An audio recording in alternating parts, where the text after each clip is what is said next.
Hi అండి. ఈరోజు long వీడియోలో బ్లౌజ్ కటింగ్ అయితే చూపించాను. చిన్న సైజ్ బ్లౌజే, లైనింగ్ బ్లౌజ్ అనమాట. ఇప్పుడు నేనైతే ఒరిజినల్ క్లాత్ మీద పెట్టుకుని కట్ చేస్తున్నాను.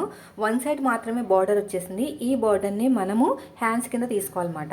హ్యాండ్స్ బార్డర్ కింద ఒక క్లాత్ని చూసారా, అది శారీలో చిన్న క్లాత్ అనమాట. దాంతో పైపింగ్ వేయాలి, కానీ అంత చిన్నదాంతో పైపింగ్ రాదు కదా. సేమ్ కలర్ క్లాత్ అయితే తెచ్చుకున్నారు, శాటింగ్ క్లాత్ టైప్లోని. అయితే ఇప్పుడు ఇది వచ్చేసి వీళ్ళకి ఏంటంటే బ్యాక్ పార్ట్ కన్నా ఫ్రంట్ పార్ట్ అనేది తక్కువ ఉందండి. అది ఎందుకు తక్కువ ఉంటుందో తెలుసా?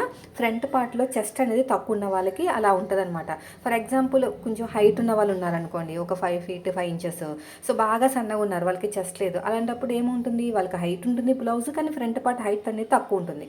ఫ్రంట్ పార్ట్ హైట్ ఎప్పుడు కూడా మన చెస్ట్ సైజుని బట్టి ఉంటుంది తప్ప మన హైట్ని బట్టి ఉండదన్నమాట. చాలామంది చెప్తూ ఉంటారు కదా, బ్యాక్ పార్ట్ ఆధారంగా ఫ్రంట్ పార్ట్ 2 inches ఫోల్డ్ చేసి కుట్టాలని. అది అసలు వర్కౌట్ అవ్వదు. దాంతో నేను ట్రై చేశాను, కానీ చాలామంది కస్టమర్స్ సెట్ కాలేదు, ఫ్రంట్ పార్ట్ జారిపోయినట్టుంది అంటున్నారు. సో మీరు మాత్రం ఆ పొరపాటు చేయకండి. వీడియో ఉంది.